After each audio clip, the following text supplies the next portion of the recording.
ሰላም ጤና ይስጥልን እጅጉን የተወደዳችሁና የተከበራችሁ የአዲስ ስፖርት ቤተሰቦቻችን እንደምን አላችሁልን? ከእናንተው ከሆነው ከአዲስ ስፖርት የዩቲዩብ ቻናላችን አዳዲስ ስፖርታዊ ጉዳዮችን ልናካፍላችሁ እነሆ ዛሬም በዕለተ ሰኞ የማለዳ ስፖርት የመረጃ ሰዓታችን በድጋሚ ተገናኘን። ስለምታደምጡን፣ ስለምትከታተሉን ቆይታችሁን ከኛ ጋርም ስለምታደርጉ እጅጉን ከልብ አድርገን ነው እናመሰግነው። ዛሬም እንደተለመደው በርከት ያሉ ስፖርታዊ ጉዳዮችን እናነሳለን። ላለፉት 39 ቀናት በርካቶች በዓለም ደረጃ በጉጉት የሚጠብቁት የዓለማችን ትልቁ ውድድር የዓለም ዋንጫ ትናንትና ፍጻሜውን አግኝቷል። በዚህ በዘንድሮ የውድድር ላይ ትልልቅ ለውጦች ተደርገውበት ትልልቅ እንግዲህ ተሳታፊ ሀገራቶችን ተመልክተንበት ውድድሩ ላለፉት 39 ቀናት ሲደረግ ቆይታን አድርጓል። ትላንትና የመጨረሻውና የፍጻሜው ጨዋታ በአሜሪካ ሜትላይፍ ስቴዲየም ተደርጎ ስፔን ለሁለተኛ ጊዜ በታሪኳ የዓለም ሻምፒዮን መሆኗን ያረጋገጠችበት ውድድር ሆኖ ትላንትና ተጠናቋል። ስፔንና አርጀንቲና ትላንትና የፍጻሜ ተፋላሚ ነበሩ። ስፔን ደግሞ ድል ቀንቷታል። ከጨዋታው ጋር አያይዘን በርከት ያሉ ጉዳዮችን እናነሳለን። አዳዲስ ቁጥሮችና ሪከርዶች የተመዘገቡበት እንግዲህ ጨዋታው እንደነበር በደንብ ተመልክተናል። ሊዮኔል ሜሲ ትላንትና እንግዲህ 2022 ላይ ይህንን ዋንጫ ቢያሳካም በዚህ ውድድር ላይ ይህንን የአርጀንቲና ብሔራዊ ቡድን ለፍጻሜ እንዲደርስ በጣም ትልቁን አስተዋጽኦ ማበረከት ችሏል። 8 ጎሎችን በማስቆጠር 4 አሲስቶችን ጭምር በማድረግ በዚህ ውድድር ላይ አርጀንቲና በተቸገረችባቸው ጊዜያቶች በሙሉ እየደረሰ ቡድኑን ለፍጻሜ ማብቃት ችሏል። ነገር ግን በትናንትና የፍጻሜ ጨዋታ ግን በስፔን እጃቸውን ሰጥተዋል አርጀንቲናዎች። የትናንትናውን ጨዋታ በስፋት እንመለከታለን።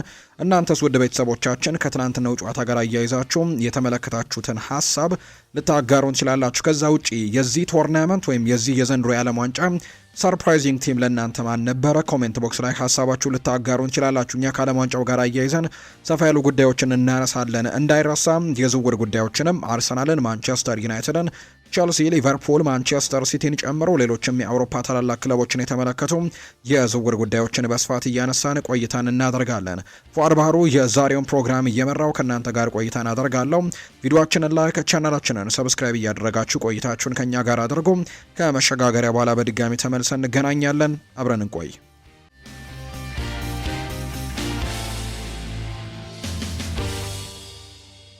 ተናፋቂውና ተጠባቂው የዓለም ዋንጫም እንግዲህ ባለፉት 39 ቀናት በአሜሪካ በሜክሲኮና በካናዳ አስተናጋጅነት ሲደረግ ቆይቶ ትላንትና ፍጻሜውን አግኝተዋል። አርጀንቲናና ስፔን የዘንድሮ የፍጻሜ ተፋላሚ እንደነበሩ የምናስታውሰው ነው። ትላንትና በሜት ላይፍ ስቴዲየም ጨዋታቸውን አድርገው ፍጻሜው ተደርጓል። የስፔን ብሔራዊ ቡድን በታሪኩ ለሁለተኛ ጊዜም የዓለም ዋንጫን ያሳካበት ምሽት ሆኖ ነው ትላንትና የተጠናቀቀው። ስፔን አርጀንቲናን 1-0 በማሸነፍ የዓለም ሻምፒዮኗን መሆኗን አረጋግጣለች። የሉዊስ ዴላ ፉዌንቴ ቡድን የአውሮፓ ሻምፒዮን ነበሩ 2024 ላይ። አሁን ደግሞ የዓለም ሻምፒዮን መሆናቸውን አረጋግጠዋል የስፔን ብሔራዊ ቡድን። ከትላንትናው ጨዋታ ጋር አያይዘን በርከት ያሉ ጉዳዮችን እናንሳ። እንግዲህ የዘንድሮ የዓለም ዋንጫ በርከት ያሉ ለየት ያሉ ጉዳዮች ነበሩት። ከነዚህ መካከል ለመጀመሪያ ጊዜ ነው በ48 ብሔራዊ ቡድኖች መካከል ይሄኛው ውድድር መደረግ የጀመረው። ዘንድሮ ለመጀመሪያ ጊዜ በ48 ብሔራዊ ቡድኖች መካከል የተደረገው ውድድር ሆኖ በታሪክ ለመጀመሪያ ጊዜ ተመዝግቧል።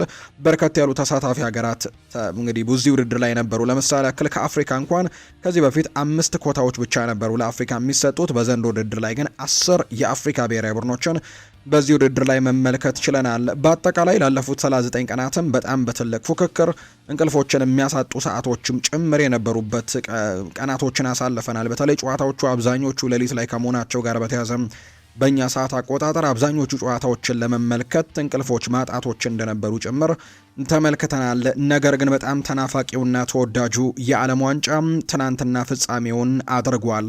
ስፔንና አርጀንቲና የዘንድሮ የፍጻሜ ተፋላሚ ነበሩ። የስፔን ብሔራዊ ቡድን በምድብ የመጀመሪያው ጨዋታ በተለይ ከኬፕ ቨርድ ብሔራዊ ቡድን ጋር በነበረው ጨዋታ በርካቶች እንዲጠራጠሩት አድርጎ ነበር። እርግጥ ነው በርከት ያሉ የጎል ሙከራዎችን ያደረገው ሳይሳካለት ቀርቶ ጎል ሳያስቆጠር 0-0 በሆናቸው ውጤት ነበር ያጠናቀቀው። ነገር ግን ከዛ በኋላ በነበሩ ጨዋታዎች ላይ ግን ስፔን እንግዲህ ፉል ዶሚናንስ በኳስ ፖሴሽን በመውሰድ የምትታወቅ አይነት ብሔራዊ ቡድንና ስሪቷም እንደዚህ አይነት ለዛ አይነት ተጫዋች የተመቸ ነው። የዘንድሮን የስፔን ብሔራዊ ቡድን ብቻ ሳይሆን ከዚህ በፊትም የነበረው የስፔን ብሔራዊ ቡድኖችም እንዲሁ በፖሴሽን ላይ በጣም ትኩረት የሚያደርጉ በርከት ያሉ ኳሶችን ፖሰስ በማድረግና ተጋጣሚን ኳስ ባለመስጠት የሚታወቅ አይነት ብሔራዊ ቡድን እንደሆነ ይታወቃል። በዚህ ውድድር ላይም ያንን ነገር በደንብ ተመልክተናል። በሉዊስ ዴላ ፉዌንቴ ቡድን ውስጥ በጣም ድንቅ አሰልጣኝ መሆናቸውን አስመልክተዋል። በድጋሚ የአውሮፓ ሻምፒየን በነበሩ ጊዜም በርካታ ነገሮችን ሲያደርጉ ተመልክተን ነበር። ዘንድሮም የስፔን ብሔራዊ ቡድን የዓለም ሻምፒየን እንዲሆን ትልቁን አበርክቶ ካደረጉ ሰዎች መካከል አንደኛው ነው። የአርጀንቲና ብሔራዊ ቡድንም በምድብ ጨዋታዎች ላይ በተለይ በጣም ጠንካራ ብሔራዊ ቡድን እንደነበር ተመልክተናል። ሶስቱንም የምድብ ጨዋታዎች ማሸነፍ ችሏል። በምድብ ጨዋታዎች ላይ ሊዮኔል ሜሲም በርከት ያሉ ጎሎችን ጭምር እንዳስቆጠረ እናስታውሳለን። ነገር ግን የአርጀንቲና ብሔራዊ ቡድን በጥሎ ማለፍ ጨዋታዎች ላይ እጅጉን የተቸገረባቸው በርከት ያሉ ጨዋታዎች እንደነበሩ የምናስታውሰው ነው። ለምሳሌ ከኬፕ ቨርድ ብሔራዊ ቡድን ጋር የተደረገው ጨዋታን ማንሳት ይቻላል። ከግብጽ ብሔራዊ ቡድን ጋር የተደረገው ጨዋታን ማንሳት ይቻላል። እንዲሁ ከስዊዘርላንድ ብሔራዊ ቡድን ጋር የነበሩ ጨዋታዎች፣ ከእንግሊዝ ጋር የነበሩት ጨዋታዎች በጣም ጠንከር ያሉ ፈተናዎች ገጥሟቸው እንደነበር እናስታውሳለን። በተለይ በዚህ የዓለም ዋንጫ ላይ በአርጀንቲና ብሔራዊ ቡድን ከተመለከትናቸው አንዳንድ ቁጥራዊ መረጃዎች መካከል በመጨረሻዎቹ ደቂቃዎች ጎሎችን የሚያስቆጥር አይነት ብሔራዊ ቡድን ሆኖ ተመልክተነዋል። ለምሳሌ ያክል በዚህ የዓለም ዋንጫ ውድድር ላይ የአርጀንቲና ብሔራዊ ቡድን ጎል ያስቆጠሩት 19 ጊዜ ነው። 19 ጎሎችን በዚህ የዓለም ዋንጫ ላይ ማስቆጠር ችለዋል። ከ19ኙ ጎሎች ግን 12ቱ ጎሎች የተቆጠሩት ከ75ኛው ደቂቃ በኋላ እንደነበር ነው የተመለከትነውና በጨዋታው የመጨረሻ ደቂቃዎች ላይ ጎሎችን የሚያስቆጥር አይነት ብሔራዊ ቡድን ሆኖ ነበር። ከዛ ውጪ ደግሞ በተለይ በሚመሩበት ሰዓትና ተጋጣሚያቸው አፈግፍጎ ለመከላከል በሚሞክርበት ሰዓት በርከት ያሉ የግብ ዕድሎችን የሚፈጥር አይነት ብሔራዊ ቡድን ሆኖ ተመልክተነዋል። ሌላኛው ከአርጀንቲና ብሔራዊ ቡድን ጋር የሚነሳው ትልቁ ቁጥር በተለይ ኦፕታ ይፋ ያደረገው ቁጥር እንደሚያሳየው በአማካይ 5.4 ኳሶችን የሚቀባበል ሲሆን ይህም በውድድሩ ከፍተኛው ቁጥር እንደሆነ ጭምር ተገልጿል። ከዛ ውጪ ደግሞ የክንፍ መስመሮቻቸውን ባለመጠቀም ደግሞ ዝቅተኛ ቁጥር ካስመዘገቡ ብሔራዊ ቡድኖች መካከል አንደኛው እንደሆነ የሚያሳዩ ቁጥሮችን ነው ከአርጀንቲና ብሔራዊ ቡድን ከዚህ ዓለም ዋንጫ ጋር የተመለከትነው። በአጠቃላይ ግን ካስቆጠሩት 19 ግቦች መካከል 12ቱ የተቆጠሩት ከ75ኛው ደቂቃ በኋላ እንደነበር እናስታውሳለን። ከኬፕ ቨርድ ጋር ያንን ነገር ሲያደርጉ ተመልክተናል። ከግብጽ ብሔራዊ ቡድን ጋር 3 ግቦችን ያስቆጠሩት ከዛ ደቂቃ በኋላ እንደነበር ነው የተመለከትነው።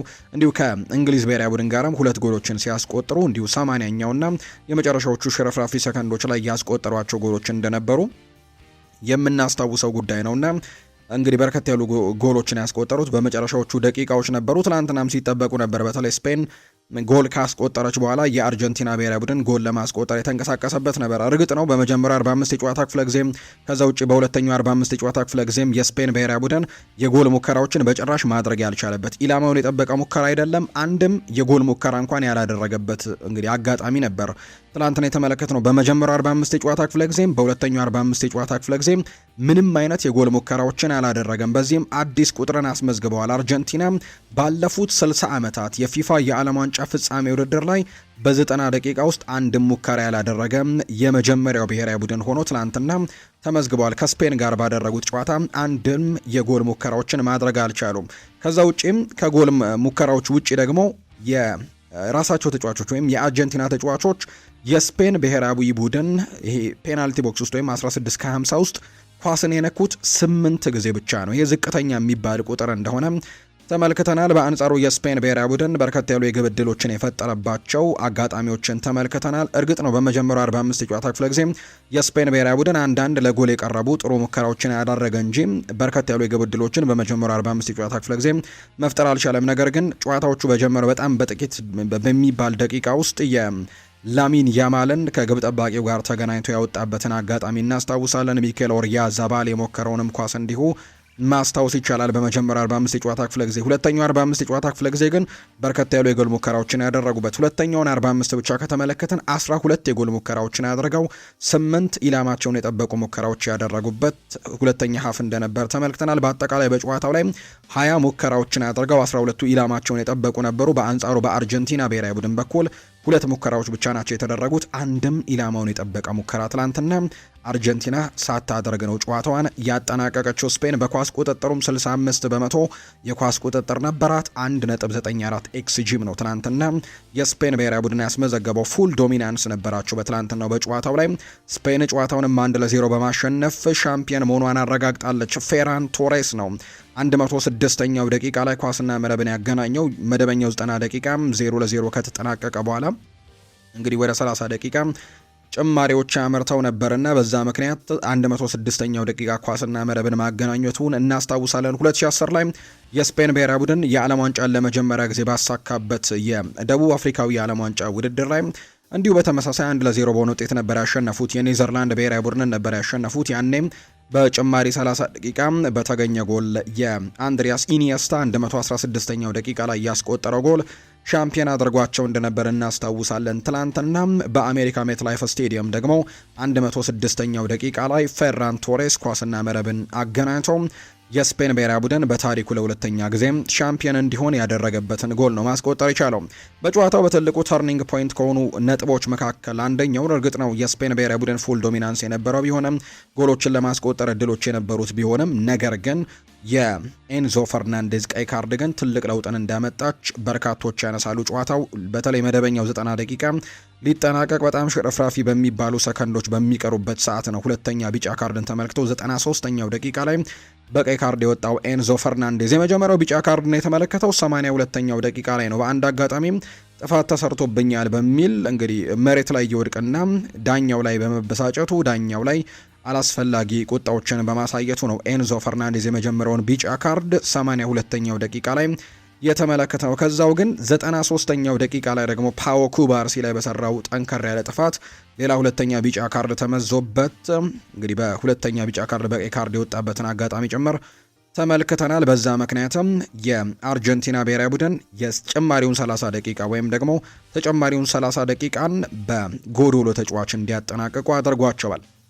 በዚህ ምክንያት በጣም ትልቅ ጉዳትን ለብሔራዊ ቡድኑ አስከትሏል። እርግጥ ነው መጨረሻ ላይም እንዲሁ ይቅርታ ሲጠይቅም ጭምር ተመልክተናል። ኤንዞ ፈርናንዴስ ቀይ ካርድ የተመለከተ በተለይ በዓለም ዋንጫ ፍጻሜ ጨዋታ ቀይ ካርድ የተመለከተ በታሪክ 6ኛው ተጫዋች ሆኗል። ከዚህ በፊት ምዕራብ ጀርመን ከአርጀንቲና ባደረጉት ጨዋታ ፔድሮ ሞንዞን እና ጉስታቮ ዶዙይት የተባሉ ተጫዋቾች በ1990 የዓለም ዋንጫ ላይ በቀይ ካርድ ወጥተው ነበር። በአንድ ጨዋታ ነው ሁለቱም በቀይ ካርድ የወጡት። ከዛ ውጪ ማርሴል ዱሳይል ፈረንሳይ ከብራዚል ጋር ባደረገችው በ1998 የዓለም ዋንጫ ላይ በቀይ ካርድ ወጥቶ ነበር። ዚነዲን ዚዳን ፈረንሳይ ከጣሊያን 2006 ላይ ያው ፌመሱ በቴስታሆ ደረቱ አካባቢ የመታበትን አጋጣሚ የምናስታውሰው ነው። ዚነዲን ዚዳን 2006 የዓለም ዋንጫ ላይ ከዛ ውጪ ጆን ሄቲንጋ ኔዘርላንድ ከስፔን ጋር ባደረጉት የ2010 የዓለም ዋንጫም ሌላኛው በቀይ ካርድ የወጣ ተጫዋች ነው። ኤንዞ ፈርናንዴዝ ትላንትና በቀይ ካርድ የወጣ 6ኛው የዓለም ዋንጫ ፍጻሜ ጨዋታ ላይ በቀይ ካርድ የወጣ ተጫዋች የሚለውን ሪከርድ ጭምር ያስቀጠለበት ሆኖ ትላንትና ተመልክተነዋል። ሌላኛው ከተመዘገቡት ቁጥራዊ ሪከርዶች መካከል አንደኛው የኤሚሊያኖ ማርቲኔዝ ሪከርድ ነው። ትላንትና 11 የጎል ሙከራዎችን ማዳን ችሏል። ከተሞከሩበት 20 ሙከራዎች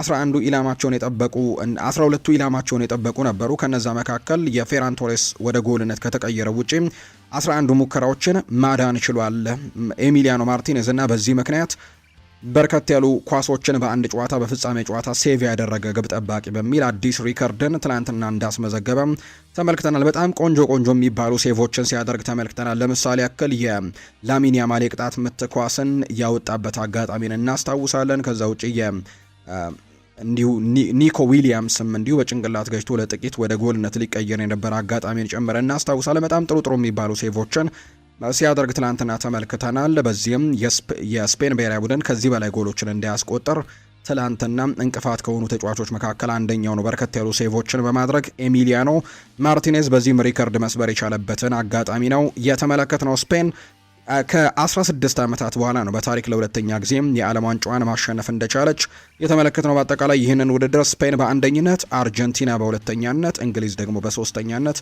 ውድድሩ ማጠናቀቃቸውን አረጋግጠዋል። ትናንትና እንግዲህ ሊዮኔል ሜሲ የመጨረሻ የዓለም ዋንጫ ጨዋታውን እንዳደረገ በርካቶች ይናገራሉ። እርግጥ ነው እንግዲህ ሊዮኔል ስካሎኒ ሰሞኑን በነበራቸው በተለይ ከዚህ ከፍጻሜ ጨዋታ በፊት በነበረ አንድ ቃለ ምልልስ ላይ ተናግረው ነበር። የሊዮኔል ሜሲ የመጨረሻው የዓለም ዋንጫ መሆኑን እርግጠኛ አይደለሁም ሲሉ መናገራቸው ይታወሳል። ነገር ግን በቀጣዩ የዓለም ዋንጫ ወደ 43ኛ አካባቢ አመቱ ላይ ይሆናልና በቀጣዩ የዓለም ዋንጫ ላይ መሳተፍ እድሉ በጣም ጠባብ ነው። ስለዚህ በዚህ የዓለም ዋንጫ ላይ ትናንትና የመጨረሻም ጨዋታውን እንዳደረገ በርካቶች ያረሳሉ።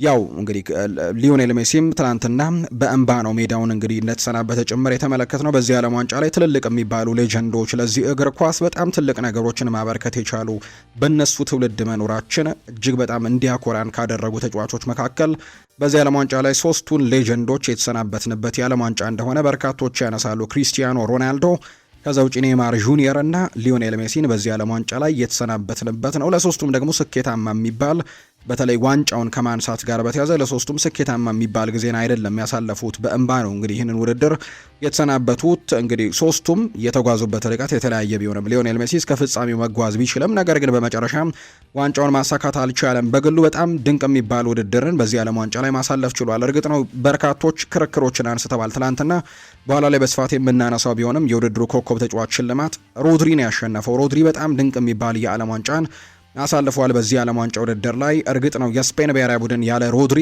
እዚህ የመድረሱ ነገር በጣም አጠራጣሪ ነው የሚሆነው። ሊዮኔል ሜሲ ግን በዚህ ዓለም ዋንጫ ላይ በጣም ድንቅ የሚባሉ ጊዜያቶችን አሳልፏልና በዚህ ምክንያት በርካቶች ክርክሮችን አንስተዋል። ለምሳሌ ያክል የቀድሞው የግብጽ ብሔራዊ ቡድን ተጫዋች የሆነው መሐመድ አቡ ታሪካም የዚህ የዓለም ዋንጫ ምርጡ ተጫዋች ሊዮኔል ሜሲ ነው ሲል ሀሳቡን ሰጥቷልና እንደዚህ አይነት ክርክሮች ያሉት ቢሆንም በዚህ ዓለም ዋንጫ ላይ ግን በጣም ቆንጆ የሚባል ጊዜን አሳልፏል። 8 ጎሎችን ማስቆጠር ችሏል። የኋላ ላይ በኬሊያን ምባፔም 2 ሪከርዶቹ ቢነጠቅም አንደኛው በዚህ ዓለም ዋንጫ ላይ ከፍተኛ ግብ አስቆጣሪ ሆኖ የማጠናቀቅ እድሉን ኬሊያን ምባፔ 10 ጎሎችን በማስቆጠሩ ምክንያት እሱን ቢያጣም ከዛ ውጭ ደግሞ ሌላኛው የምንጊዜም የዓለም ዋንጫ ከፍተኛ ግብ አስቆጣሪ የሚለውንም ሪከርድ ሊዮኔል ሜሲ በርከት ያሉ ጊዜያቶች ሲመራው እንደነበር እናስታውሳለን። በተለይ ይህ ዓለም ዋንጫ ከመጀመሩ በፊት ጀርመናዊ ሜረስላፍ ክሎትሰ ነበር ሲመራ የነበረው። ነገር ግን ሊዮኔል ሜሲ 8 ጎሎችን አስቆጥሮ 21 ጎሎች አድርሶት ነበር። ነገር ግን ኬሊያን ምባፔ 10 ጎሎችን በዚህ ዓለም ዋንጫ ላይ ማስቆጠሩን ተከትሎ በአጠቃላይ 22 ጎሎችን በማስቆጠር የምንጊዜም የዓለም ዋንጫው ከፍተኛ ግብ አስቆጣሪ የሚለውን ሪከርድ አሁንም ኬሊያን ምባፔ እንዲያዘው ይቀጥላል ማለት ነው እና ትናንትና ግን ሊዮኔል ሜሲ በእንባ ሲሰናበት ተመልክተነዋል።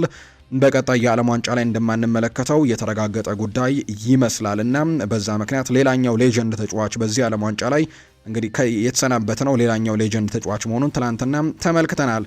እንግዲህ ከጨዋታው በኋላ በርከት ያሉ ሀሳቦች ተሰጥተዋል። ከነዚህ መካከል ጎሉን ያስቆጠረው ፌራን ቶሬስ ሀሳቡን ሰጥቷል። ጎሉ የ47 ሚሊዮን ስፔናዊያን ነው ሲል ይናገራል። ፌራን ቶሬስ ሀገሩ የዓለም ዋንጫን ድል እንድታሳካ አሸናፊ ያደረገው ጎል ያስቆጠረው ፌራን ቶሬስ የህዝባችን ነው ድሉ ሲል ይናገራል። ጎሉ የመላው የ47 ሚሊዮን ስፔናዊያን ነው ሲል ይናገራል። የኔ ግሌ ብቻ አይደለም ሲል ደስታውን ገልጿል። በዓለም ዋንጫ ትችቶችን ማስተናገዱን የገለጸው ፌራን ቶሬስ ፈጣሪም ጠንክሬ እንድጓዝ ረድቶኛል ሲል ይናገራል። በተለይ በመጀመሪያዎቹ ጨዋታዎች ላይ በጣም ተደጋጋሚ በተለይ ስፔን ከኬፕ ቨርድ ጋር ባደረገችው ጨዋታ ላይ በጣም ተደጋጋሚ የግብ ዕድሎችን አግኝቶ ሳይጠቀም በመቅረቱም በስፔን ብሔራዊ ቡድን ደጋፊዎች በትልቁ ሲብጠለጠል የነበረበት የዓለም ዋንጫ እንደነበር እናስታውሳለን። ነገር ግን በመጨረሻ ይህንን የዓለም ዋንጫ እንዲያሳኩ በጣም ወሳኟን የምትባሏን ጎል በፋይናሉ ጨዋታ ላይ ማስቆጠር የቻለው ተጫዋች ሆኗል። ፌራን ቶሬስ እና ፈጣሪ ረድቶኝ ነው እንጂ በዚህ የዓለም ዋንጫ ላይ በጣም ብዙ ትችቶችን አስተናግጄ ያለው ሲልም ጭምር ነው ሀሳቡን የሰጠው ፌራን ቶሬስ።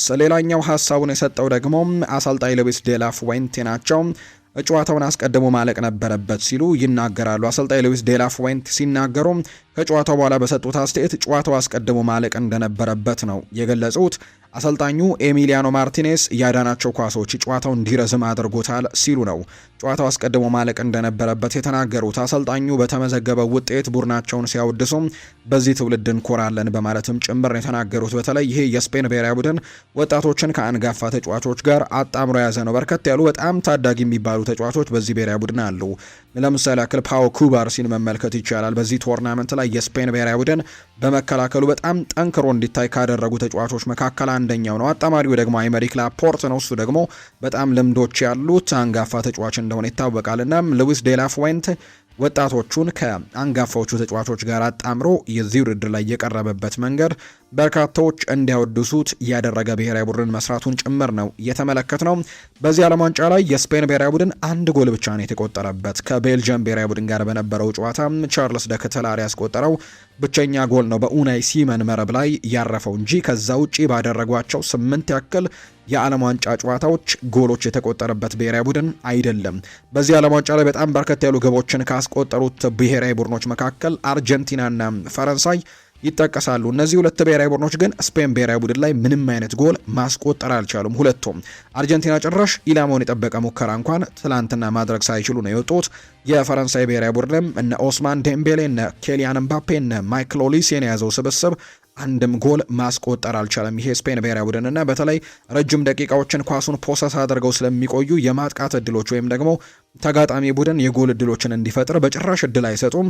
ከዛ ውጭ ደግሞ አንዳንድ የጎል እድሎችን ጭምር ደግሞ ኡናይ ሲመንና ተከላካዮቹ በጣም ጠንካራ ከመሆናቸው ጋር በተያያዘ ወደ ጎልነት የመቀየር እድላቸው በጣም ጠባብ እንደነበር ተመልክተናል። በዚህ ዓለም ዋንጫ ላይ በጣም ጠንካራ የመከላከል ክፍል እንዳላት ተመልክተናል። ስፔን 1 ጎል ብቻ ነው ያስተናገደችው። በዚህም ውድድሯን ማጠናቀቋን ነው ትላንትና የተመለከትነው። የጨዋታው ኮከብ ያው ፌራን ቶሬስ ነው ትላንትና ሽልማቱን ያሸነፈው። ነገር ግን በትላንትናው ጨዋታ ላይም እንዲሁ ሮድሪ በጣም ድንቅ የሚባሉ ጊዜያቶችን ማሳለፍ ችሏል። ያለ ሮድሪ ይህንን የዓለም ዋንጫ ከስፔን ብሔራዊ ቡድን ጋር ማሰብ እጅግ በጣም አስቸጋሪ እንደሚያደርገው ነው የተናገረው።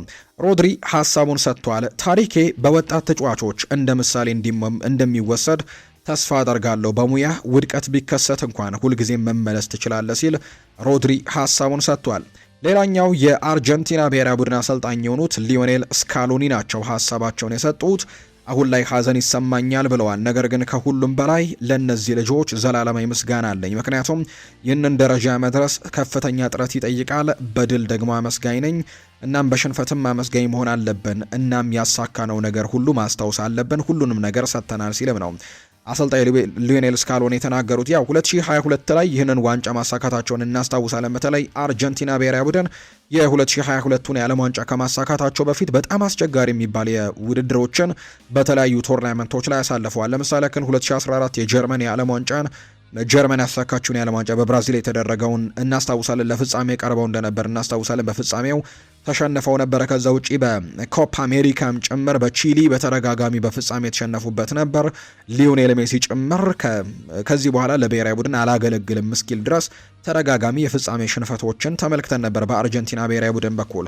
ከዛ ውጪ ግን የ2018ቱ የዓለም ዋንጫ ደግሞ ይባሱኑ ከድጡ ወደ ማጡ የነበረ የአርጀንቲና ብሔራዊ ቡድን ነበር የተመለከትነው። በዓለም ዋንጫው በኬሊያን ምባፔ ፈረንሳይ ብሔራዊ ቡድን በጣም ተፈትና እንደነበር እናስታውሳለን። 4 ጎል ተቆጥሮባቸው 4-3 በሆነ ውጤት ተሸንፈው ነበር ከውድድሩ ውጭ እንደነበሩ የምናስታውሰውና ከዛ በኋላ ነበር በርካቶች የማያውቁት ትልቅ እንኳን ክለብን አሰልጥነው የማያውቅ በትልቅ ደረጃ አሰልጥነው የማያውቅ ትላንትና ሽንፈት እንግዲህ ቢገጥመውም በተለይ በአሰልጣኝ ሉዊስ ዴላ ፉዌንቴ ነው ሽንፈት የገጠመው። የአሰልጣኝ ሉዊስ ዴላ ፉዌንቴ ተማሪ እንደነበር የሚነገራል ሊዮኔል ስካሎኒና ያን ያክል ትልቅ ስም ያልነበረውን አሰልጣኝ ነው ያመጡት አርጀንቲና ብሔራዊ ቡድኖች። ከዛ በኋላ ግን ሁሉ ታሪክ እንደተቀየረ በርካቶቻችን የምናስታውሰው ነው። ከዛ በኋላ በመራው 2022 የዓለም ዋንጫ ላይ ብሔራዊ ቡድኑን ሻምፒዮን ማድረግ ችሏል። የኮፓ አሜሪካንም ጭምር ማሳካት ችለዋል። ለዚህ ብሔራዊ ቡድን ትልቁን ስኬት ማምጣት ችሏል። ሊዮኔል ሜሲም ታሪኩን እንዲያሳካ ወይም ደግሞ ሙሉ እንዲሆንለት ታሪኩንም ጭምር ካደረጉ ሰዎች መካከል አንደኛው ነው አሰልጣኝ ሊዮኔል ስካሎኒና ያንን ነገር ሁሉ አሳክተዋል። በዚህኛው የዓለም ዋንጫ ግን አልተሳካላቸውም። ሀዘን ተሰምቶኛል ሲሉ ጭምር የተናገሩት ነገር ግን በድልም ጊዜ አመስጋኝ እንደነበርኩት በሽንፈትም ጊዜ አመስጋኝ መሆን አለብኝ ሲሉ ነው ከትናንትናው ጨዋታ በኋላ ሀሳባቸውን የሰጡት አሰልጣኝ ሉዊስ ዴላ ፉዌንቴም ሀሳባቸውን ሲናገሩ ከትናንትናው ጨዋታ ጋር አያይዘው ሀሳቡን የሰጠው በዚህ መልኩ ነው። አሰልጣኝ ሊዮኔል ስካሎኒ ይቀጥሉና ከምሽቱ የዓለም ዋንጫ ፍጻሜ ሽንፈት በኋላ በተመዘገበ ውጤት አዝነናል ሲሉ አስተያየታቸውን የተናገሩት ተከታታይ የዓለም ዋንጫ ፍጻሜ የደረሱት የቡድን አባላት ምስጋና ይገባቸዋል ያሉት ስካሎኒ እስከ መጨረሻው ድረስ ተፎካክረናል፣ ምስጋና ለደጋፊዎቻችን፣ ለተጫዋቾቹ ያለንን ሁሉ ሰጥተናል፣ ከሽንፈታችን ቀና ብለን ዳግም ታዩናላችሁ ሲሉም ጭምር ነው አሰልጣኝ ሊዮኔል ስካሎኒ የተናገሩት። የስፔን ጠቅላይ ሚኒስትር ፔድሮ ሳንቼስ የዓለም ዋንጫ ድሉን ተከትሎ የደስታ መልእክትን አስተላልፈዋል። ትላንትና በስቴዲየም ከተገኙ ትልልቅ ባለስልጣናት መካከል ነበሩ። የአሜሪካው ፕሬዝዳንት ዶናልድ ትራምፕ ትላንትና ነበሩ ሽልማቱን ለአሸናፊ ቡድን ካፕቴን ወይም ደግሞ ሮድሪ ጭምር የሰጡት እሳቸው እንደነበሩ እናስታውሳለን ፕሬዚደንት ዶናልድ ትራምፕ። ከዛ ውጭ ግን የስፔኑ ጠቅላይ ሚኒስትር በሜዳ ላይ ተገኝተውም ጭምር ተመልክተናል። የስፔን ጠቅላይ ሚኒስትር ግን ከጨዋታው በኋላ ሀሳባቸውን ሲሰጡም ፔድሮ ሳንቼዝ ማለት ነው የዓለም ዋንጫ ድሉን ተከትሎ የደስታ መልእክታቸውን አስተላልፈዋል። እኛ የዓለም ሻምፒዮኖች ነን ሲሉ ጠቅላይ ሚኒስትሩ ፔድሮ ሳንቼዝ በማህበራዊ ትስስር ገጻቸው ላይ ደስታቸውን ገልጸዋል። ብሔራዊ ቡድናችን ድንቅ ነው ያሉት ጠቅላይ ሚኒስትሩ ቡድኑን እናመሰግናለን በማለትም ጭምር የተናገሩት። ስፔን በዓለም ዋንጫው ታሪክ አነስተኛ ግብ አስተናግዳ 1 ጎል ብቻ ነው እንግዲህ ያስተናገደችው። ዋንጫውን ያሸነፈች የመጀመሪያ ሀገር መሆኗን ጭምር ትላንትና አስመልክተናለች። በጨዋታው ላይ ምንም አይነት ጎል ሳይቆጠርባት ጭምር ነው ትላንትና በአጠቃላይ የወጣቸው። ከጨዋታው በኋላ ፓዎ ኩባርሲ ሀሳቡን ሰጥቷል። ከሜሲ ጋር መጫወት ትልቅ ኩራት ነው። ሳየው ይሄ እውነት ነው ብዬ ራሴን ጠየቅኩት። እሱ ሲሸነፍ ማየት ያመኛል። እኔ የሜሲ አድናቂ ነኝ። ዋንጫውን ስላሸነፍን ግን እኛ በጣም ደስ ብሎኛል ሲልም ጭምር ነው የተናገረው። ፓዎ ኩባርሲ ሀሳቡን ሰጥቷል። ከትላንትናው ጨዋታ መጠናቀቅ በኋላ ሀሳቡን ሲናገር ሌላኛው የኮከቦቹን ሽልማት እንመልከት። ትላንትና ከጨዋታው መጠናቀቅ በኋላ የኮከቦቹ ሽልማት ይፋ ተደርጓል። በዚህ መሰረትም የውድድሩ ከፍተኛ ግብ አስቆጣሪነትን ሽልማት ኬሊያን ኤምባፔ በበላይነት አጠናቆታል። የደረጃው ጨዋታ ላይ እንግሊዝ ብሔራዊ ቡድን ላይ 2 ጎሎችን ማስቆጠሩን ተከትሎ በአጠቃላይ በውድድሩ ላይ 10 ግቦችን አስቆጥሮ 4 አሲስቶችን አድርጓል። በአጠቃላይ በውድድሩ 14 የግብ አስተዋጽኦችን ያደረገ ተጫዋች መሆኑን አረጋግጧል። በዚህም የከፍተኛ ግብ አስቆጣሪነቱን በበላይነት አጠናቋል። ሊዮኔል ሜሲ በዚህ ውድድር ላይ 8 ግቦችን በማስቆጠር ሁለተኛ ደረጃን ይዞ ማጠናቀቅ ችሏል። እነ ጁድ ቤሊንጋም፣ ኤርሊንግ ብራውት ሃላንድ 7 ግቦችን ያስቆጠሩ ተጫዋቾች እንደነበሩ ጭምር ነው የተመለከትነውና የከፍተኛ ግብ አስቆጣሪነቱን ኬሊያን ኤምባፔ ነው በበላይነት እንዳጠናቀቀ የተመለከትነው። ያው ትላንትና ሜዳ ላይ አልተገኘም፣ ሽልማቱን መቀበል አልቻለም። ነገር ግን የውድድሩ ሻምፒዮን የውድድሩ ከፍተኛ ግብ አስቆጣሪነትን ሽልማት ግን ያሸነፈው እሱ መሆኑን ተመልክተናል። ከዛ ውጪ የአሲስቱን ሽልማት ደግሞ ማይክል ኦሊሴ ነው ማሸነፍ የቻለው። ማይክል ኦሊሴ በዚህ ውድድር ላይ 7 አሲስቶችን ማድረግ ችሏል። ከዛ ውጪ ግን ብራሂም ዲያስ ከሞሮኮ፣ ብሩኖ ጊማሬሽ ከብራዚል፣ ኬሊያን ኤምባፔ ከፈረንሳይ፣ ሊዮኔል ሜሲ ከአርጀንቲና፣ ማርቲን ኦዴጋርድ ከኖርዌይ እነዚህ ደግሞ 4 አሲስቶችን በውድድሩ ላይ አድርገው ያጠናቀቁ ተጫዋቾች መሆናቸው ነው የተመለከት ነው። ሌላኛው የውድድሩ ምርጡ ደግሞ ወጣት ተጫዋች ሽልማት ነው። ፓዎ ኩባርሲ ይህንን ሽልማት አሸንፎታል። አብዛኞቹ በእርግጥ ላሚን ያማል ምናልባት ይህንን ሽልማት ሊያሸንፍ ይችላል ብለው ግምቶቻቸውን ቢሰጡም ነገር ግን የዚህ ሽልማት አሸናፊ ፓዎ ኩባርሲ መሆኑን ትናንትና ተመልክተናል። ፓዎ ኩባርሲ በጣም ድንቅ የሚባል ውድድርን አሳልፏል። ለስፔን ብሔራዊ ቡድን ጠንካራ የመከላከል ክፍል በርካቶች ከሚያነሷቸው ስሞች መካከል አንደኛው ነው። ከእድሜው በላይ የበሰለ አይነት ተጫዋች ነው። በጣም ታዳጊ ተጫዋች ነው፣ ነገር ግን በጣም በሳል የሆነ ተከላካይ እንደሆነ ጭምር ትላንትና ተመልክተናል። ኳስን ይዞ ተቆጣጥሮ ሲጫወት ቡድኑን በማረጋጋት ረገድ ከዛ ውጪ የጎል ሙከራዎችንም እየሄደ የሚያደርግበት መንገድ እጅግ አስደናቂ ነበር። በትላንትናው ጨዋታ እንዲሁ ከፍተኛ ሬቲንግ ከተሰጣቸው ተጫዋቾች መካከል አንደኛው ነው። በትልልቅ ሚዲያዎችና በጣም ጥሩ የሚባል ቶርናመንትን አሳልፈዋል። የውድድሩ ምርጡ ታዳጊ ተጫዋች የሚለውን ሽልማትም ስፔናዊው ፓዎ ኩባርሲ ነው ማሸነፍ የቻለው። የግል ሽልማቶችን በተመለከተ የስፔን ብሔራዊ ቡድን ተጫዋቾች ናቸው ትላንትና ጠራርገው የወሰዱት። የውድድሩ ኮከብ ግባግቢነትን ብቻ ፈረንሳዊው ኤምባፔ ከማሸነፉ ውጪ የውድድሩ ምርጥ ተጫዋች፣ የውድድሩ ምርጥ ግብ ጠባቂ፣ የውድድሩ ምርጥ ተጫዋች በወጣቶቹም በዋናውም ማሸነፍ የቻሉት የስፔን ብሔራዊ ቡድን ተጫዋቾች ናቸው። የውድድሩ ኮከብ ግብ ጠባቂን ሽልማት ትናንትና ኡናይ ሲመን ነው ማሸነፍ የቻለው። እርግጥ ነው ባለፉት ጊዜያትም ከአሸናፊው ቡድን ሲመረጥ እናስታውሳለን። ትናንትናም በዛ መልኩ ነው የቀጠለው።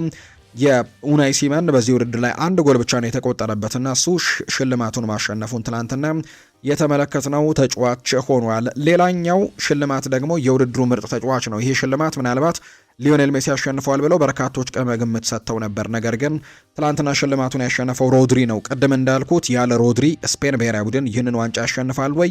በጣም ከባድ ጥያቄ ሊሆን እንደሚችል በርካቶች ያነሳሉ። ምክንያቱም በጣም ድንቅ የሚባል ውድድርን ነው በዚህ ቶርናመንት ላይ ማሳለፍ የቻለው ሮድሪ ትላንትና የውድድሩ ምርጡ ሽልማትን ወይም የውድድሩ ምርጡ ተጫዋች የሚለውን ሽልማትን ማሸነፍ የቻለው እንዲሁ ሮድሪ መሆኑን ተመልክተናል። ነገር ግን ከነዛ መካከል የቀድሞው የግብጽ ብሔራዊ ቡድን ታሪካዊ ተጫዋች የሆነው መሐመድ አቡ ታሪካ ግን በውድድሩ የኮከቦች ሽልማት ላይ ቅሬታውን ገልጿል። የውድድሩ ምርጥ ተጫዋች መባል ያለበት ሜሲ ነው ይላል አቡ ታሪካ ሲናገር። የኮከቦቹ ሽልማት ከሜሲ ውጪ ተገቢና ልክ ነበር ሌሎቹ፣ ነገር ግን ይሄኛው ሽልማት ግን ለሜሲ ይገባው ነበር ሲል ይናገራል።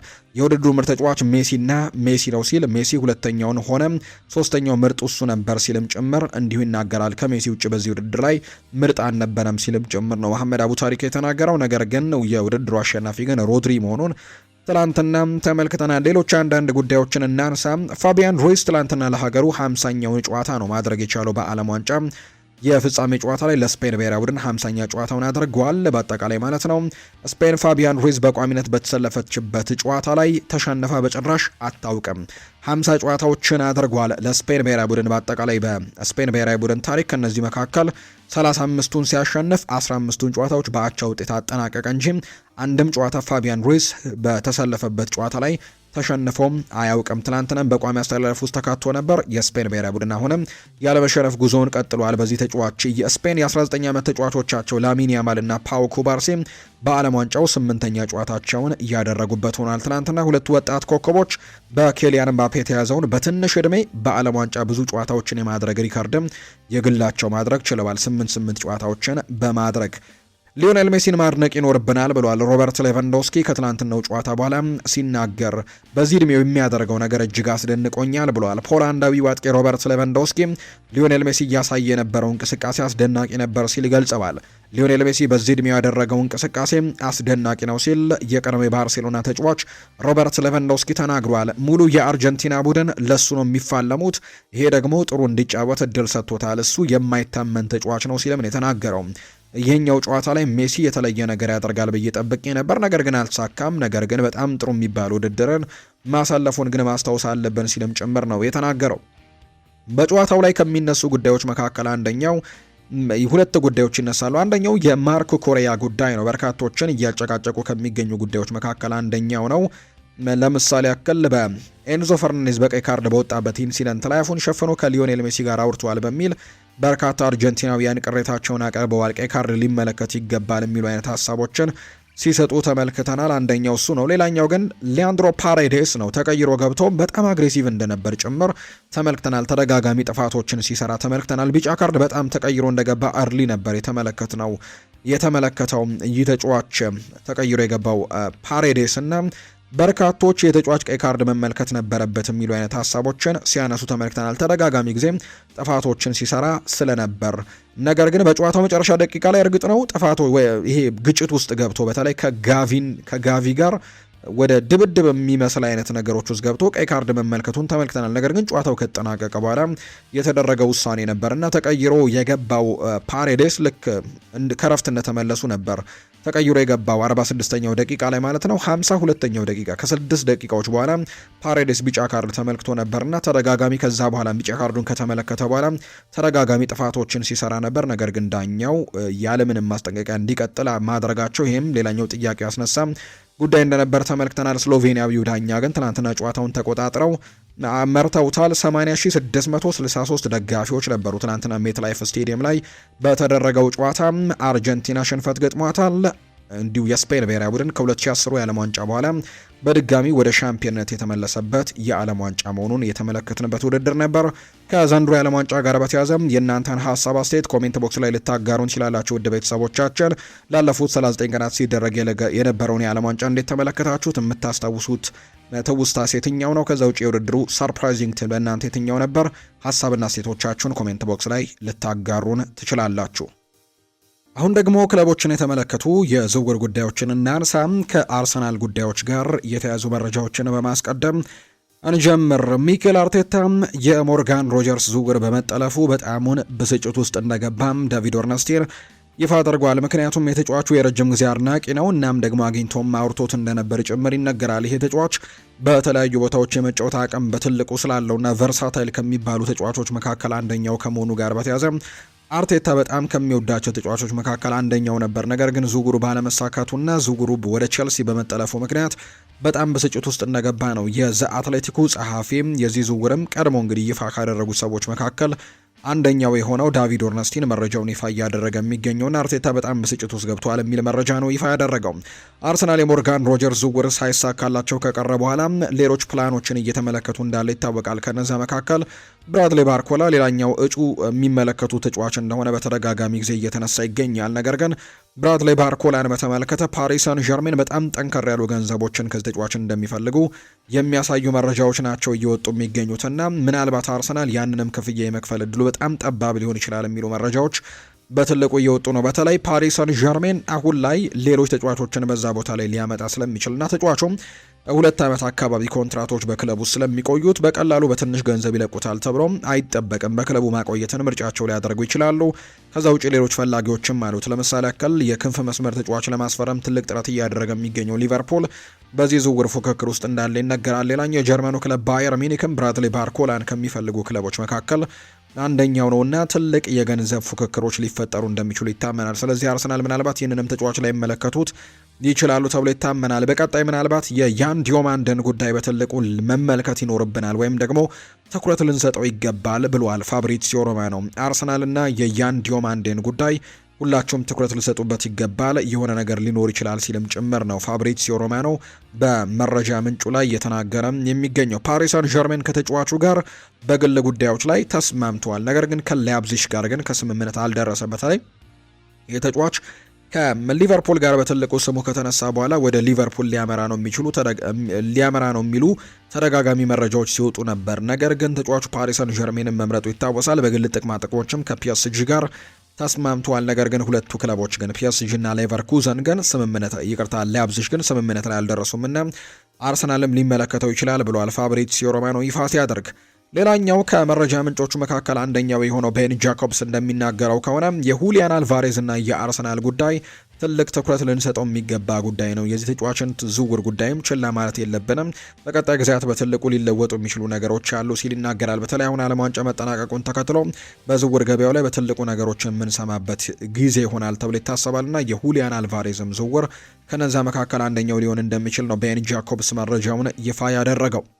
ዳቪድ ኦርነስቲን ይናገራል። አርሰናል ለብሩኖ ጊማሬሽ የተወሰነ ዋጋ አላቸው። እናም በዛም ራሳቸው በወሰኑት ዋጋ ላይ ማግኘት ከቻሉ ያስፈርሙታል። አለበለዚያ ግን ወደ ሌላ ቦታ መሄድን እንግዲህ ይፈልጋሉ ተብሎ ነው የሚታሰቡ። ሌላ አማራጭን ሊመለከቱ የሚችሉበት እድሉ እንዳለ ተነግሯል።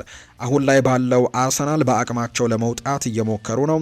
የሚያመነጩትን ያክል ደግሞ ለማውጣትም እየሞከሩ ነው። የክለቡ ባለቤቶች በቅርብ ጊዜ በተደረጉ ዝውውሮችም ቡድኑን ደግፈዋል። ነገር ግን ክለቡ በፋይናንሻል ሕጎች በጣም የተገደበ ነውና በቀላሉ ሊያፈርሳቸው አይችልም ተብሎ እንደሚታሰብ ነው የተነገረው። ስለዚህ ራሳቸው ከወሰኑት ገንዘብ በላይ የማውጣት ምንም አይነት እቅድ እንደሌላቸው ነው የተነገረው።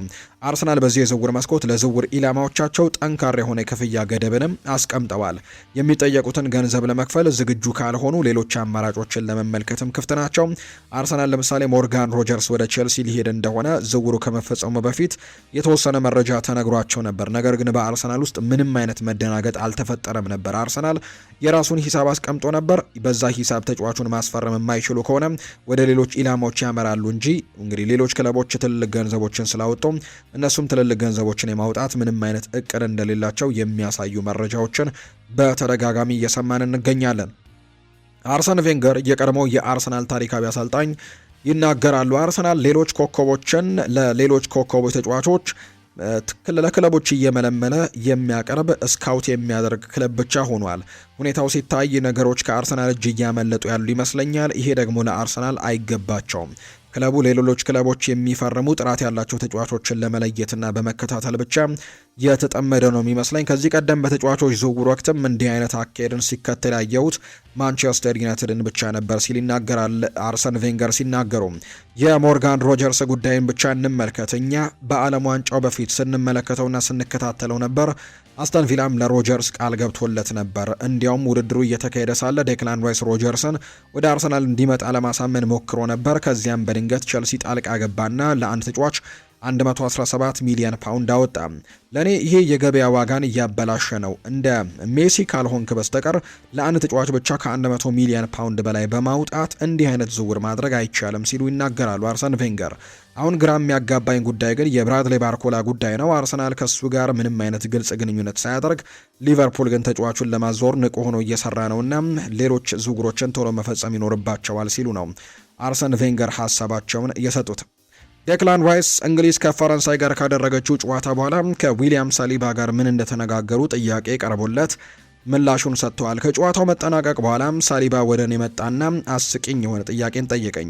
እንግሊዝ ከፈረንሳይ ጋር ባደረገችው የዓለም ዋንጫ የደረጃ ጨዋታ ቡድናችሁ ሜዳ ላይ ያሳያችሁት የማሸነፍ ጉጉትና ሜዳ ላይ የነበራችሁ ኢነርጂ ለምን ከአርጀንቲና ጋር ባደረጋችሁት ጨዋታ ልክ እንደ ዛሬው አይነት ብቃት ለምን አላሳያችሁም ብሎ አስቂኝ ጥያቄ ጠይቆኛል ብሏል። ይሄ እግር ኳስ ነው። እናም የአንድ ክለብ የቡድን አጋር በብሔራዊ ቡድን ጨዋታዎች ተቃራኒ ሆነው ሲጫወቱ እንዲህ አይነት አስቂኝ ቀልዶችን እያወራን ሜዳ ላይ የነበረውን የመሸናነፍ ፍልሚያና እልህም ከጨዋታ በኋላ ሁሉን ረስተን እንዲህ ፈታ እናደርገዋለን ብሏል። ነገር ግን በእርግጥ በጥሎ ማለፍ ጨዋታ ላይ እኛም እነሱም በአርጀንቲናና በስፔን ተሸንፈን ለፍጻሜው ጨዋታ መድረስ ባንችልም እንደዚህ አይነት ደግሞ ቀልዶች ጨዋታዎችን ካለፍን በኋላ ሽንፈቱን ለመርሳት እንጠቀምበታለን ሲልም ጭምር ነው ዴክላን ራይስ ከዊሊያም ሳሊባ ጋር የነበረውን ኮንቨርሴሽን በተመለከተም በሚዲያዎች ጥያቄ ቀርቦለት ምላሹን የሰጠው። የማንቸስተር ዩናይትድ ጉዳዮችንም እንንገራቸው። ዳቪድ ኦርነስቲን ስለ ማንቸስተር ዩናይትድ ዝውውሮች አንዳንድ ጉዳዮችን አንስቷል። ማንቸስተር ዩናይትድ ሶስተኛ አማካይ ተጫዋችን ፈራሚ በተመለከተም ዘ አትሌቲክ ላይ ይፋ ያደረገው ዳቪድ ኦርነስቲን ሲናገር በዚያ የሜዳ ክፍል ላይ ማንም ላይ የተሰማ አዲስ ነገር የለም ሲል ይናገራል። ከማንም ጋር አሁን የተስማማ አይመስለኝም ሲልም ጭምር የተናገረው። ምን ማድረግ እንዳለባቸው እየመዘኑት ይገኛሉ። በእርግጠኝነት የምነግራቸው ግን ማንቸስተር ዩናይትድ በዚህ የክረምት የተጫዋቾች የዝውውር መስኮት ሌላ የአማካይ ስፍራ ተጫዋችና በሌሎች ቦታዎችም ቢያንስ 2 ዝውውሮችን ሊያደርጉ እንደሚችሉ ግን በትክክል እነግራችኋለሁ ሲል ነው ዳቪድ ኦርነስቲን የተናገረው። ማንቸስተር ዩናይትድ አሁንም ከአማካይ ስፍራ ተጫዋቾች ጋር በተያያዘ የተለያዩ አማራጮች እንዳሉት ይታወቃል። ዩናይትድ በዚህ የዝውውር መስኮት 150 ሚሊዮን ፓውንድን ነው ለአማካይ ስፍራ ተጫዋች እንደመደቡ የምናስታውሰው። ከነዛ መካከል 85 ሚሊዮን ፓውንዱን ለሁለት ተጫዋቾች አውጥቶታል። አንደኛው ለዩሪ ቴለማንስ ነው። ሌላኛው ደግሞ ከቸልሲ ላስፈረሙት አንድሬ ሳንቶስ እንዳወጡ የምናስታውሰው ነው። ቀጣይ 65 ሚሊዮን ፓውንድ በጀት ላይ እንዳላቸው ይታወቃል። ስለዚህ ያንን ገንዘብ መጠቀም የሚችሉበትን ዝውውር ለማድረግ ጥረቶችን ያደርጋሉ ተብሎ ነው የሚጠበቀው። ከነዛ መካከል አሌክስ ስኮት አንደኛው ነው። በቦርንመዝ በጣም ጥሩ የሚባሉ ጊዜያቶችን ያሳለፈ ተጫዋች እንደሆነ ይታወቃልና ይህን አሌክስ ስኮት ለማስፈረም ትልቅ የገንዘብ ጥያቄዎች ይቀርብባቸዋል ተብሎ ይታሰባል። ምክንያቱም ቦርንመዝ ይህንን ተጫዋች በቀላሉ ይለቀዋል ተብሎ አይታሰብም። አንደኛ ነገር ተጫዋቹን የመልቀቅ ያን ያክል ፍላጎትም የለውም ቦርንመዝ። ምናልባት ግን ክለቡን ለቆ ሊወጣ የሚችል ከሆነ በተለይ ኮንትራቱን አላራዝምም እያለ ከመሆኑ ጋር በተያያዘ ክለቡን እንዲለቅ የሚደረግ ከሆነ ግን በጣም ተለቅ ያለ ገንዘቦችን ሊቀበሉ ይችላሉ። በተለይ በዝውውር ገበያው ላይ አሁን ላይ የወጡ ዋጋዎችን ከተመለከተ በኋላ ደግሞ በጣም ጠንከር ያሉ የገበያ ዋጋዎችን ሊቀበል የሚችልበት እድሉ እንዳለ ነው እየተገለጸ የሚገኘው። ስለዚህም አሌክስ ስኮት እስከ 80 ሚሊዮን ፓውንድ ሊገመት ይችላል ተብሏል። ማንቸስተር ዩናይትድ ደግሞ ከ65 ሚሊዮን ፓውንድ በላይ ይገባዋል ብሎ እንደማያስቡ ነው የተነገረው። ሌላኛው ማኑ ኮኔ ነው። ምናልባት ተመጣጣኝ አማራጭ ሊሆን ይችላል ተብሎ ይታሰባል። የጣሊያኑ ክለብ ደግሞ ሮማ በተለይ የጃምፔሮ ጋስፔሬኒ ቡድን በፋይናንሻል ጉዳዮች ላይ አሁንም ትልቅ ጥያቄዎች ያሉበትና ወሳኝ የሚባሉ ተጫዋቾችን በጥሩ ገንዘብ መሸጥ የማይደራደሩበት ጉዳይ ነውና ማድረግ ይፈልጋሉ ተብሎ ይጠበቃል። በዚህ ምክንያትም ማኑ ኮኔ በትልቁ በማንቸስተር ዩናይትድ መፈለጉን ተከትሎ ጠንከር ያሉ ገንዘቦች የሚቀርብላቸው ከሆነ ይህንን ፈረንሳዊ ተጫዋች የመልቀቅ ዕድላቸው ሰፋ ይላል ተብሎ ይታሰባል። በፈረንሳይ ብሔራዊ ቡድን በዓለም ዋንጫ ካምፕ ውስጥም በጣም ጥሩ ጊዜያቶችን ካሳለፉ ተጫዋቾች መካከል አንደኛው እንደሆነ የሚታወቅ ጉዳይ ነው። በዚህ መሰረትም ማኑ ኮኔም ሌላኛው የማንቸስተር ዩናይትድ አማራጭ ይሆናል ተብሎ እንደሚታሰብ ነው የተነገረው። ሌሎች በጣም ጥቂት የሚባሉ አማራጮችም አሉ። ለምሳሌ ኤድዋርዶ ካማቪንጋም ስሙ ሲነሳ ሰምተናል። ያን ያክል ጠንከር ያሉ ድርድሮች ተደርገዋል ተብሎ ባይታመንም በጆዜ ሞሪኒዮ ስራ ሆኖ ኦሪዮል ሹዋሜኒ ኮንትራቱን ማራዘሙን ተከትሎ በክለብ ውስጥ አንድ የአማካይ ስፍራ ተጫዋች መልቀቅ አለበት የሚለው የሪያል ማድሪድ ሀሳብ አሁንም የሚቀጥል ከሆነ ቀጣዩን እንዲለቅ ምክንያት ሊሆን የሚችለው ተጫዋች ኤድዋርዶ ካማቪንጋ እንደሆነ እየተነገረ ነውና ዩናይትዶች ምናልባት ይህንንም ተጫዋች ሊመለከቱ የሚችሉበት እድል ይኖራቸዋል ተብሎ ይታሰባል። ከዛ ውጭ ግን ማንቸስተር ዩናይትድ ሉዊስ ሆልን ለማስፈረም ትልቅ ጥረት ያደርጋል ተብሎ ይታሰባል። እንዲሁ የማርከስ ራሽፎርድ ጉዳይም ሲረጋገጥ በተለይ ተጫዋቹ አሁን ከዓለም ዋንጫው በኋላ ወደ ማንቸስተር ዩናይትድ ስብስብ ውስጥ ሊመለስ ይችላል ተብሏል። ማይክል ካሪክም ከዚህ ተጫዋች ጋር በጋራ ለመስራት በጣም ትልቅ ጉጉት ላይ እንዳለ ይነገራልና በዚህ ምክንያት ወደ ማንቸስተር ዩናይትድ የሚመለስ ከሆነ ማንቸስተር ዩናይትድ ሴሜርቪልን የማስፈረም እድሉን ሙሉ ለሙሉ ይተወውና ራሽፈርድ በክለቡ እንዲቆይ ይደረጋል ተብሎ ይታሰባል። ካልሆነ ግን ራሽፈርድን የሚገዛ በጣም ጥሩ ገንዘቦችን የሚያቀርብ ክለብ ከተገኘ ግን ተጫዋቹ ሊለቅ የሚችልበት እድል በጣም ሰፊ እንደሆነ እየተነገረ ይገኛልና ሴሜርቪልን ለማስፈረም ጥረቶችን ያደርጋሉ ተብሎ ይጠበቃል። እንግዲህ የሚሳካላቸው ከሆነ የሚል መረጃ ነው በስፋት እየወጣም የሚገኘው። የቼልሲን ጉዳዮች ደግሞ እንንገራቸው። ቤን ጃኮብስ ይናገራል። ኤንዞ ፈርናንዴዝ በክለቡ የሚቆይ ከሆነ በእግር ኳስም ሆነ በፋይናንስ ለቼልሲ ምቹ ሁኔታ ይፈጠራል ሲል የተናገረው ተጫዋቹ በቼልሲ ቆይቶ የዝውውር መስኮቱ ከተዘጋ በኋላ ሁለቱ ወገኖች በኮንትራት ማራዘሚያ ዙሪያ ስምምነት ላይ ለመድረስም እንደሚነጋገሩ መገመት ይቻላል ሲል ነው ቤን ጃኮብስ የተናገረው።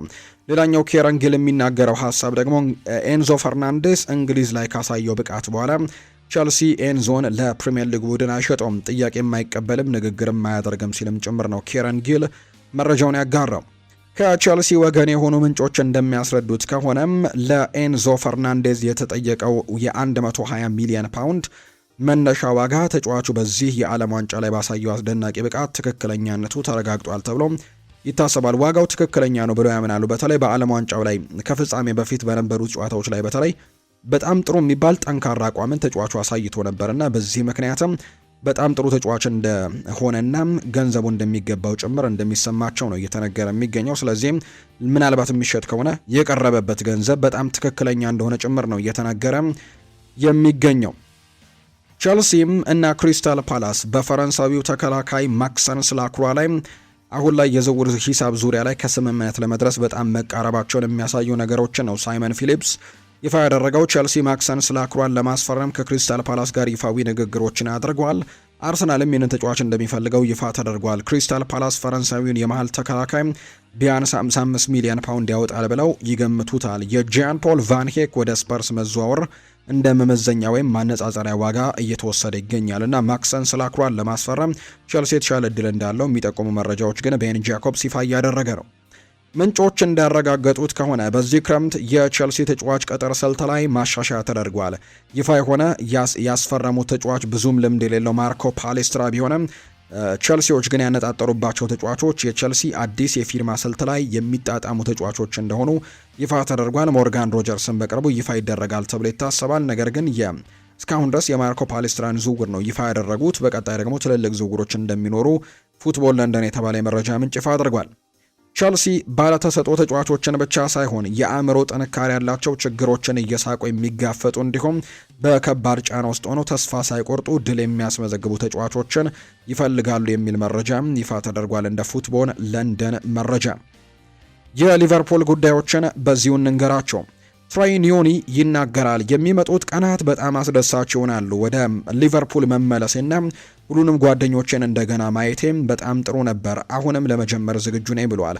አንዳንድ ተጫዋቾች አሁንም በዓለም ዋንጫው ምክንያት ከቡድኑ ጋር አልተቀላቀሉም። ስለዚህም በአሜሪካ የመጫወት እድል ሊኖረኝ ይችላል።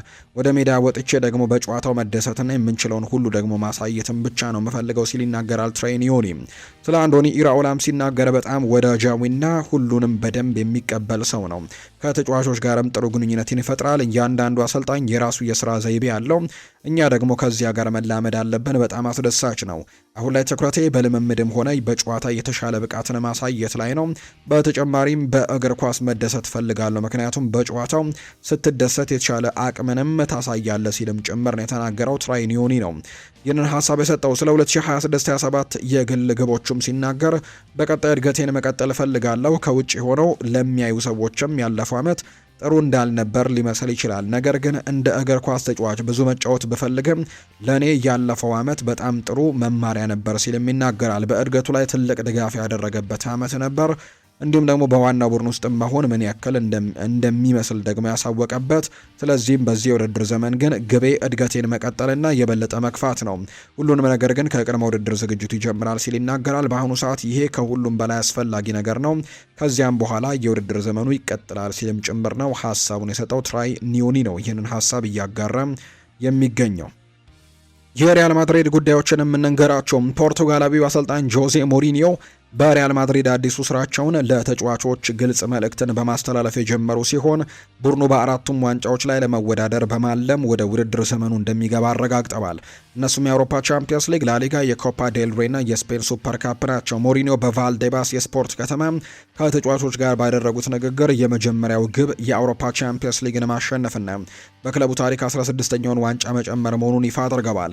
ነገር ግን የስፓኒሽ ላሊጋን ማሸነፍ እኩል አስፈላጊ መሆኑን የገለጹት አሰልጣኙ ሪያል ማድሪድ 3 ተከታታይ የውድድር ዘመናት ያለ ላሊጋ ዋንጫ ማሳለፍ እንደማይችልም ጭምር እንዳረጋገጡና እንደተናገሩ ነው የመረጃ ምንጩ ይፋ ያደረገው። ሞሪኒዮ ለቋሚ መሰለፊያ ቡድናቸውም ዋናውን መዋቅር ያስቀመጡ ሲሆን ቲቦ ኩርቱዋ ከአንቶኒ ሩዲገር ከማርኮ ኮሪያ ጋር በመሆን የተከላካይ ክፍሉን ዋና ምሰሶ እንደሚሆኑ ያምናሉ። የአማካይ ክፍሉ ደግሞ ከፌዴሪኮ ቫልቬርዴ፣ ኦሪዮል ሹዋሜኒና ጁድ ቤሊንጋም የሚዋቀር ሲሆን ኬሊያን ምባፔ ደግሞ የቡድኑ ቀዳሚ የማጥቃት መመኪያ ይሆናል ተብሎ እንደሚታሰብ ነው በጆዜ ሞሪኒዮ በኩል ይፋ የተደረገው። ጆዜ ሞሪኒዮ እንደ ማይክል ኦሊሴ፣ ሮድሪና አሌሳንድሮ ባስቶኒ ያሉ ታላላቅ ስሞችን ማስፈረም በሚቀጥለው የውድድር ዘመን ሁሉንም ዋንጫዎች ማሸነፍ የሚችል ቡድን ለመገንባት ስላላቸው ፕሮጀክትም ለሪያል ማድሪድ ትልቅ ደግሞ ጥንካሬና መነቃቃት እንደሚሰጥም ያምናሉ ተብሎ እንደሚታሰብ ነው የተነገረው። ሪያል ማድሪድ ማይክል ኦሊሴን ክለቡን የመቀላቀል ፍላጎት እንዳለው በዓለም ዋንጫው ወቅት በፈረንሳይ ብሔራዊ ቡድን መልበሻ ክፍል ውስጥ በግልጽ ተወያይቶበታል በሚሉ ዘገባዎች መገረማቸው ነው ሆሴ ፌሊክስ ዲያዝ መረጃውን ይፋ ያደረገው። ክለቡ ከጀርመኑ ክለብ ጋር አላስፈላጊ ውጥረቱ እንዳይፈጠር ለማድረግም ሆን ብሎ ራሱን ከዚህ ዝውውር ጉዳይም እያራቀ ነው የሚሉ መረጃዎችም በትልቁ እየሰማን እንገኛለን። ባየር ሚኒክ በቀጥታ ከመነጋገር ባለፈ በኦሊሴ ዝውውር ዙሪያ ምንም አይነት ተሳትፎ እንደሌለው በይፋ እንዳስተባበለ ጭምር ነው እየተገለጸ እንደሚገኝ ይፋ የተደረገው። ሪያል ማድሪድ ከቪኒሲዮስ ጁኒየር ጋር ኮንትራቱን ለማደስ ስምምነት ላይ መድረስ ካልቻለም ከአንድ ዓመት በኋላ በነፃ እንዲያጣው በዚህ የዝውውር መስኮት ደግሞ እሱን ለመሸጥ ይገደዳል፣ በነፃ እንዳያጣው ማለት ነውና በዚህ መሰረትም ምናልባት ኮንትራቱን አሁንም በቀጣይ ጊዜያት የማራዘም ፍላጎቱን በደንብ የማይገልጽ ከሆነና የማያራዘም ከሆነ ክለቡን ለቆ ሊወጣ የሚችልበት እድል ይኖረዋል። በዚህ ክረምት ሊሸጥ የሚችልበት እድል እንዳለው የሚጠቁሙ መረጃዎች ናቸው ይፋ እየተደረጉ የሚገኙት። በሪያል ማድሪድ ቤት የሮድሪ ዝውውር በስፖርታዊም ሆነ በኢኮኖሚያዊ ገጽታ ክለቡን እንደማይመጥን ተረድተዋል። ጆዜ ሞሪኒዮም ቢሆን ክለቡ ተጫዋቹን እንዲያስፈርምለት አልጠየቁም ተብሏል። ነገር ግን በስፔን ብሔራዊ ቡድን ዘንድሮ ባሳየው አቋም ምክንያት ግን በጣም ጥሩ የሚባል ደረጃ ላይ አሁንም እንዳለ ማሳየት የቻለበት ውድድር እንደነበር ተመልክተናል በዓለም ዋንጫው ላይ። በዚህ መሰረትም ሪያል ማድሪዶች ምናልባት በድጋሚ ሊያጤኑበት ይገባል የሚሉ ዘገባዎችን ነው በትልቁ እየተመለከትን የምንገኘው። የተወደዳችሁና የተከበራችሁ ቤተሰቦቻችን ለዛሬ ያዝንላችሁ አዳዲስ ስፖርታዊ ጉዳዮቻችን እነዚህን ይመስላሉ። ስላደመጣችሁን፣ ስለተከታተላችሁን፣ ቆይታችሁን ከኛ ጋርም ስላደረጋችሁ እጅጉን ከልብ አድርገን እናመሰግናለን። ፉአድ ባህሩ የዛሬውን ፕሮግራም እየመራው ከእናንተ ጋር ቆይታን አድርጌያለሁ። የተለያዩ ርዕሰ ጉዳዮችን ያካፈልንበት የዛሬ ፕሮግራማችን ይህንን ይመስል ነበር። ቆይታችሁን ከኛ ጋር ያደረጋችሁ በሙሉ ላቅ ያለ ምስጋናችንን ለእናንተ ማቅረብ እንወዳለን። በቀጣይ ፕሮግራሞቻችን በድጋሚ መልሰን እስክንገናኝ ድረስ ለዛሬ የነበረን ፕሮግራም ይህንን ይመስላል። መልካም ጊዜ፣ መልካም ቀን እንዲሆንላችሁም ነው በአክብሮት የምመኘው። የዓለም ዋንጫ ጉዳዮችን፣ የዝውውር ጉዳዮችን በስፋት ያነሳንበት የዛሬ ፕሮግራማችን ይህን ይመስል ነበር። ቆይታችሁን ከኛ ጋር ስላደረጋችሁ ከልብ አድርጌ ያመሰገንኩኝ። በቀጣይ ፕሮግራሞቻችን መልሰን በድጋሚ እስክንገናኝ ድረስ መልካም ጊዜ፣ መልካም ቀንም እንዲሆንላችሁ ነው በአክብሮት የምመኘው።